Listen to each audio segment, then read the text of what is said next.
আমাদের 1947 সেই 47-এর কে বিরোধিতা করেছে? ইভেন শেখ মুজিব করেছে।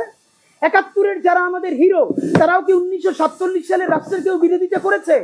মুহাম্মদ আলী জিন্নার বোন ফাতেমা জিন্না নির্বাচন করেছেন, তাকে আইয়ুব খানের বিরুদ্ধে জয়ী করবার জন্য শেখ মুজিব দিন রাত 24 ঘন্টা কাজ করেছে। মুহাম্মদ আলী জিন্নার মৃত্যুর পরে তারা গড়াগড়ি দিয়ে কেঁদেছে, অসমাপ্ত আত্মজীবনী পড়েন। তাহলে এই যে বাঙালি জাতীয়তাবাদের ন্যারেটিভ, যেই বাঙালি জাতীয়তাবাদ গল্প শুরু করে 71 থেকে, এর আগে 200 বছরের কোনো লড়াই নাই, যেই বাঙালি জাতীয়তাবাদ বলে যেখানে পাহাড়ি, বিহারি, বাঙালি, হিন্দু, মুসলিম, বৌদ্ধ, খ্রিস্টান সবাই মিলে বাঙালি হয়ে যাবে, এখানে আর কোনো জাতিসত্তার আর কোনো পরিচয় নাই।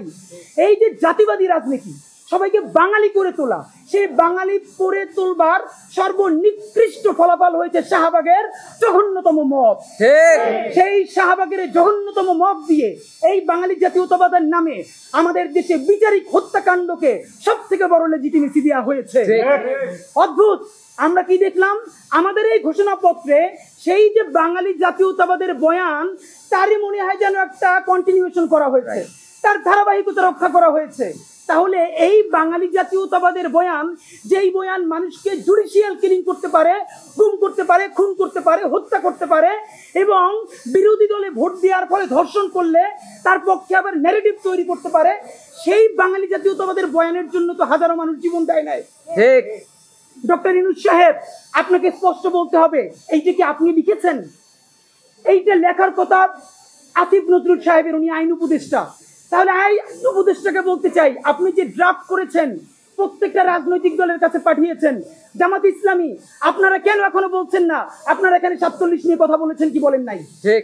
বিএনপি যদি বলে যে তারা 47-এর বিপক্ষে অবস্থান নিয়েছে, ঠিক আছে, আমরা তাহলে বিএনপি বিপক্ষে রাস্তায় অবস্থান নিব এবং সেটা সামনের নির্বাচনে অবস্থান নিব।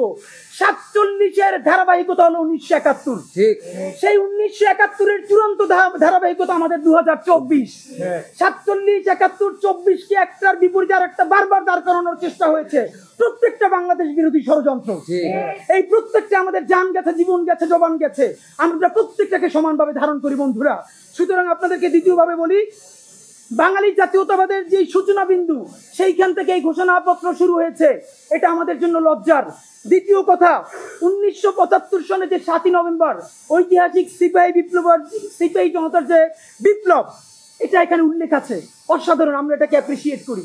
1990 সালে যে অভ্যুত্থান হয়েছে সেইটাও আছে, কিন্তু 1990-এর পরে এই ঐতিহাসিক যে অভ্যুত্থানটা হলো, এরপরে সকল রাজনৈতিক দলগুলো মিলে যে একটা সমঝোতা করেছিল, 91-এর পরেই সেই সমস্ত রাজনৈতিক দলগুলো সেই সমঝোতা যে ভেঙে ফেলেছিল, রাজনৈতিক দলগুলো যে বিশ্বাসঘাতকতা করেছিল, তার কোনো প্রতিধ্বনি কেন ঘোষণাপত্রের মধ্যে নাই?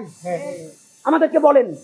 আমরা এই জুলাই আমাদেরকে রাজনৈতিক দল অসাধারণ স্টেক, বিরাট শরিকানা, কিন্তু রাজনৈতিক দল যদি এই অভ্যুত্থান একা করতে পারত, তাহলে জামাতে ইসলামীর 6 জন প্রধান নেতৃবৃন্দকে ফাঁসি দেওয়া যাইতো না, ওই সময় তারা ফালাই দিতে পারতো হাসিনাকে। বেগম জিয়াকে জেলে যাওয়া লাগতো না, হাত বাঁকা হয়ে ফেলা লাগতো না, তখনই বিএনপি ফালাই দিতে পারতো। এর মানে সকল রাজনৈতিক দল এবং রাজনৈতিক শক্তি সবাই মিলেই তো এটা করেছে। আমরা এখানে দেখলাম কি, যেইখানে রাজনৈতিক দলের ইনভলভমেন্ট আছে, কোথায় 1975-এর 7ই নভেম্বর, 1990 সেই জিনিসগুলোকে এখানে অ্যাড্রেস করা হলো, কিন্তু যেই ঐতিহাসিক পর্বগুলোতে রাজনৈতিক দলের সংশ্লিষ্টতা নাই, অরাজনৈতিক মানুষেরা সব থেকে বড় রাজনৈতিক কাজ করেছে, তার একটাকেও অ্যাড্রেস করা হয় নাই। প্রমাণ, পিলখানা হত্যাকাণ্ড হলো এমন হত্যাকাণ্ড যেটা স্বাধীন বাংলাদেশের মধ্যে বসে, তার বুকের উপরে বসে দেশপ্রেমিক সেনাবাহিনীকে ভারতীয় আধিপত্যবাদ সমস্ত শক্তি ব্যবহার করে আমাদের ভাইদেরকে, বোনদেরকে তাদের চোখের সামনে মুহুর্মুহু হত্যা করে তাদের লাশগুলো ভাসিয়ে দিয়েছে। আমরা চারপাশে তাকিয়ে রয়েছি। এই রকম আমাদের সামরিক বাহিনীর উপরে হত্যাকাণ্ড আপনারা পারলে বলেন তো, 1971-এ পাকিস্তানও কোন ক্যান্টনমেন্টে এইরকম আক্রমণ চালাই আমাদের সামরিক বাহিনীর দেশপ্রেমিক অফিসারদেরকে মারতে পারছে কিনা আপনারা বলেন? পাকিস্তান আমাদের আর্মিকে যেরকম এইরকম মারতে পারে নাই, ভারত এবং আওয়ামী লীগ মিলে পিলখানায় আমার 57 জন সেনা অফিসারকে জঘন্যতম ভাবে হত্যা করলো, তার স্বীকৃতি এখানে নাই। বলা হয় না যে পিলখানা হত্যাকাণ্ডের মধ্য দিয়ে হাসিনা ভারতকে এইখানে চূড়ান্ত ভাবে অনুপ্রবেশ ঘটিয়েছে। বন্ধুরা আমার, 2013 সালের শাপলা, মানে এমন ব্যাপার যে আমরা এগুলো নিয়ে এখন বাঙালি জাতীয়তাবাদ হলো এমন ন্যারেটিভ যা আপনি যদি ন্যূনতম মুখে দাড়ি থেকে পাঞ্জাবি থেকে মুখের আগে পরে বিসমিল্লাহ বলেন, অথবা আপনার সারা শরীরে মুসলমানিত্বের ন্যূনতম চিহ্ন থাকে, আপনি মানুষ থেকে মানুষ হয়ে উঠতে পারবেন না। মিনিমাম 100 রিক্সাওয়ালার সাথে কথা বলেছি গতকাল পর্যন্ত, প্রত্যেকে বলে এই উপদেষ্টাদেরকে তারা বিশ্বাস করে না, কিন্তু ইউনুস বেটা ভালো। এর মানে সারা বাংলাদেশের জুলাই যোদ্ধারা, জুলাইয়ের পক্ষের শক্তিরা আপনার মুখটা দেখা এখন পর্যন্ত এই সরকারের একটা হাত ধুয়ে রাখছে। কিন্তু এই উপদেষ্টাদের কেউ কেউ ইতিমধ্যে রাজনৈতিক দল যারা সামনে ক্ষমতায় আসবে তাদের সাথে নেগোসিয়েশন করে কেউ সামনে আইনমন্ত্রী হবে, কেউ অন্যান্য মন্ত্রী হবে, কি কি হবে এইটা পাকাপোক্ত করে এখন তাদের জবানে আমাদের ঘোষণাপত্র লিখে দেয়। এখন সেই ক্ষমতায় যারা আসবে সেই দলের মুখপাত্র হয়ে তারা এই সরকারের মধ্যে কাজ করে। প্রধান উপদেষ্টা, আপনার একটা কথা বলি, আমরা আগেও বলেছি এই সরকারের সকল উপদেষ্টার এক পা অন্য দেশে, বিপদ হইলে ভাইগে যাবে, কিন্তু আমরা দৃঢ়ভাবে বিশ্বাস করি আপনি ভাববেন না। এর প্রমাণ, আপনি যদি ভাবতেন পৃথিবীর কোন দেশ আপনারে রাখতে চায় না বলেন, তাহলে হাসিনার আমলেও 10 তলা বিল্ডিং পাইয়া আপনার আদালতে হাজিরে আপনি দিকে আসতেন না, আপনি তখনই বিদেশ থাকতে পারতেন। আপনি এই দেশে থাকতে চান বলেই আপনি আসছেন, আমরা বিশ্বাস করতে চাই। মাননীয় প্রধান উপদেষ্টা, আপনি বাঁচবেন কয়দিন বলেন? আপনার এত বয়স হয়েছে, বাংলাদেশের গড়াই উঠছে প্রায় 20 বছর বেশি পাচ্ছেন, আমার বাপে 63 বছর পাচ্ছে, তার চেয়ে আপনি প্রায় 20 বছর বেশি পাচ্ছেন। মাঝে মধ্যে মৃত্যু বেঁচে থাকার চেয়ে অধিক। মাননীয় প্রধান উপদেষ্টা, আপনি যখন একটা গবেষণা করেন, বাংলাদেশে গত 50 বছরে কোন রাষ্ট্রপ্রধানের 30 মিনিট 40 মিনিটের বক্তৃতা রিক্সা চালক, ভ্যান চালক, সবজি বিক্রেতা, বিশ্ববিদ্যালয়ের প্রফেসর, ছাত্র জনতা আধা ঘন্টা বসে তার বক্তৃতা শুনে নদীর নাই, যেটা আপনারটা হয়েছে। এটা কিন্তু আপনার চেহারা দেখেন, আপনি রাজনৈতিক দল করছিলেন, ফেরও করছেন, কিন্তু এইবার যে আপনার এই বাংলাদেশের পক্ষে হৃদয় নিয়ে ভালোবাসা, আপনি যখন বক্তৃতা করেন আপনি আর্টিফিশিয়াল কিছু বলেন না, কিন্তু আপনি যখন ঘোষণাপত্র বললেন আপনার চেহারা আর্টিফিশিয়াল ছাপ। ইদানিং আপনি স্ক্রিপ্ট দেখে দেখে বক্তৃতা করেন, এগুলো আমরা চাই না। মাননীয় প্রধান উপদেষ্টা, আপনার অন্তরে যা আছে, আপনারা যে বাধ্য করেন তার কথা বলে দেন না। আপনারা কি করবে বলেন? আপনি খুন করবেন? আপনি প্রায় 80 বছর বাঁচছেন, আর কয় বছরই বাঁচবেন? আপনি কি খাবেন, কি বাঁচবেন? আপনি বরং যদি আপনার আর্মি মেরে ফেলে, আপনারা যদি ভারতীয় আধিপত্যগত গুলি করে, আপনাকে যদি হত্যা করা হয়, কিন্তু সেই রক্তের বিনিময়ে যদি আপনি শহীদদের রক্তের বিনিময়ে নতুন বাংলাদেশ গড়ে যেতে পারেন, আগামী 1000 বছর বাংলাদেশের মানুষ নামাজে প্রার্থনায় আপনার জন্য শুধু দোয়া করবে। বুড়ো মানুষটা থেকে শুরু করে শিশু আপনার বক্তৃতা শুনে মাননীয় উপদেষ্টা কতক্ষণ জানেন? যতক্ষণ আপনি জুলাইয়ের জবানে কথা বলেন। পিলখানা, আমাদের শাপলা এবং নিরাপদ সড়ক আন্দোলনের ঐতিহাসিক ঘটনাকে একনলেজ আপনাকে করতেই পারতে হবে। বন্ধুরা আমার, আরেকটা ওয়ার্ডিং নিয়ে কথা বলবো। এই ঘোষণাপত্রের মধ্যে বলেছে হাসিনাকে পালিয়ে যেতে বাধ্য করা হয়। হাসিনা পালিয়ে যেতে বাধ্য হয় না, আমরা হাসিনার পতন ঘটিয়েছি বলতে হবে। ফ্যাসিবাদী হাসিনার পতন হয়, পালিয়ে যেতে বাধ্য করা। কোনো প্যাসিভ কথা বলা যাবে না, এখানে অ্যাক্টিভ, আমরা অ্যাক্টিভ উঠেছিলাম, এখানে কোনো প্যাসিভ ভয়েস নাই। বলবেন যে অগণিত পুরো ছাত্র জনতার শক্তি তার পতন ঘটিয়েছে এবং সেই পতনের ফলে সে ভারতে পালিয়ে যেতে বাধ্য হয়। বন্ধুরা আমার, সর্বশেষ কথা বলি, এই ঘোষণাপত্রের রিঅ্যাকশনে এখানে অনেকগুলো গুমের কথা আছে, খুনের কথা আছে, কিন্তু বিচারিক হত্যাকাণ্ডের কথা নাই। অথচ এই ফ্যাসিবাদ যেটা করেছে, বাংলাদেশের বিচার কাঠামোকে যার নামে পাঠিয়ে দিয়েছে। এর মানে কি এইটা যে বিচারিক হত্যাকাণ্ড করলে জামাতের যে নেতাদের ফাঁসি হয়েছে তারা যদি একটা অ্যাডভান্টেজ পেয়ে যায় কিনা, আপনারা কি সেই ভয় থেকে বিচারিক হত্যাকাণ্ডের কথা বলেন নাই? প্লিজ, এটা আপনাদেরকে বন্ধ করতে হবে।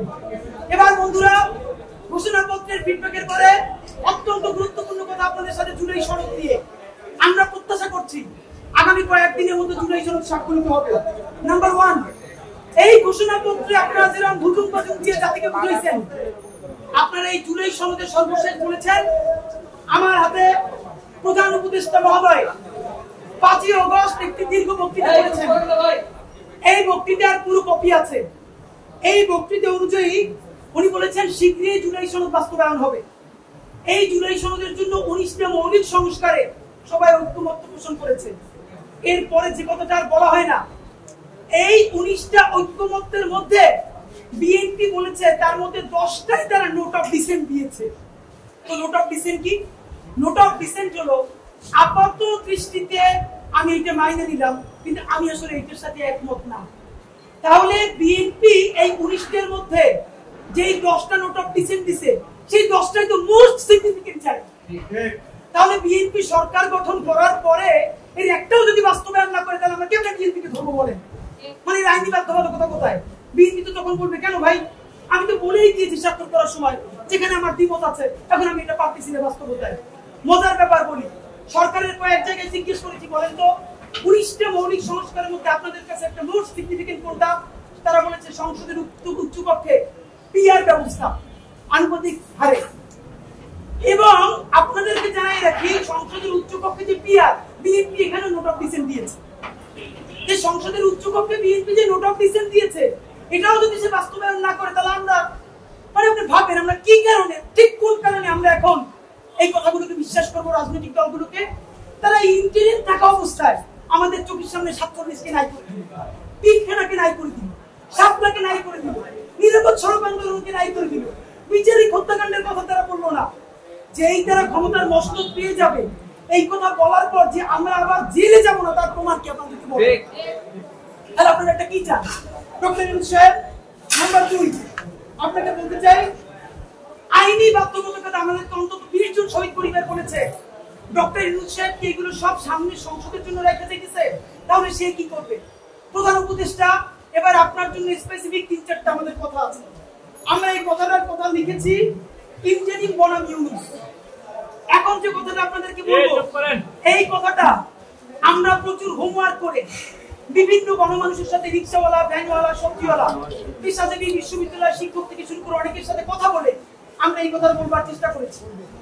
ডক্টর ইউনূস সাহেব, আমরা এখন পর্যন্ত যতদূর বুঝতে পেরেছি, আপনার ক্যাবিনেটের অলমোস্ট সকল উপদেষ্টা প্রতিদিন আপনাকে একটা আর্মি কুয়ের জুজু দেখাচ্ছে।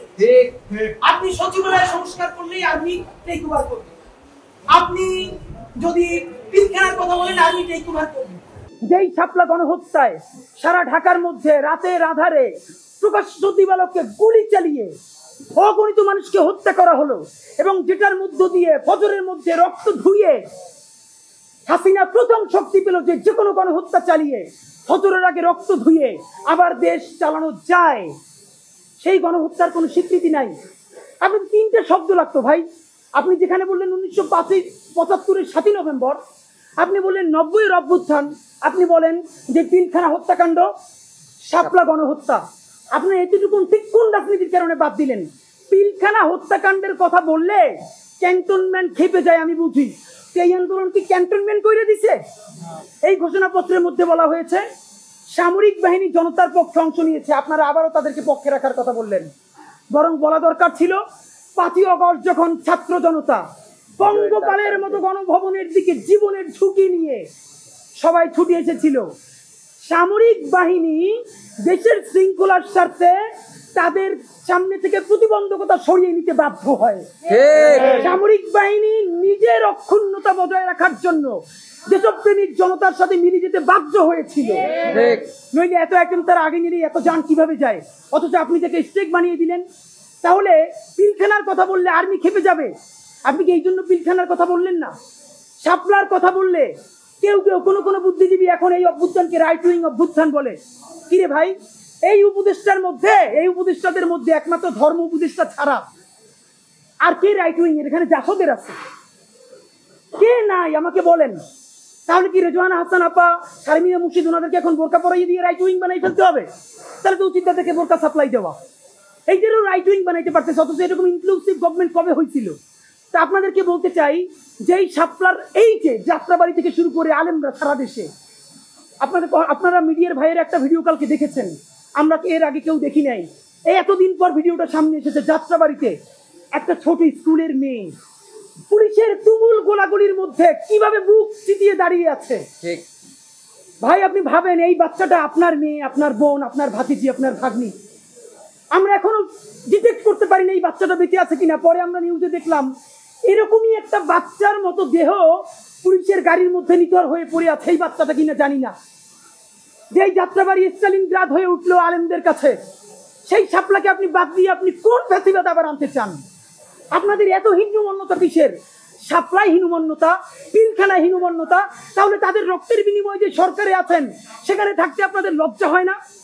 আপনাদেরকে সর্বশেষ আপনারা বলতে চাই, এই যেই হাসিনা পালাইতে বাধ্য হইছে যেই জেনজিদের কারণে, সেই জেনজিরা কিন্তু রাজনীতি সচেতন হয়েছে ঐতিহাসিক একটা ইভেন্টের মধ্য দিয়ে। এইটার কথা কেউ বলে না। যেই জেনজিরা স্ল্যাং নিয়ে রাস্তায় নেমে গণহত্যাকারীকে পালাতে বাধ্য করেছে, রাজনৈতিক দল তাদেরকে ইমাম মেনে পিছনে মুক্তাদি হিসেবে দাঁড়িয়েছে, সেই জেনজিরা প্রথম রাষ্ট্রের মালিকানা গ্রহণ করে নিরাপদ সড়ক আন্দোলনের মাধ্যমে। সেই নিরাপদ সড়ক আন্দোলনে প্রাইভেট বিশ্ববিদ্যালয়, পাবলিক বিশ্ববিদ্যালয় 6, 7, 8, 9 এর বাচ্চারা, তাদের বাবারা মায়েরা খাবার নিয়ে রাজপথে নেমেছিল। ওই সময় রাজনৈতিক দলগুলো তাদের সাথে শতভাগ নামতে পারলে আওয়ামী লীগ ওই দিনে পইরে যাইতো।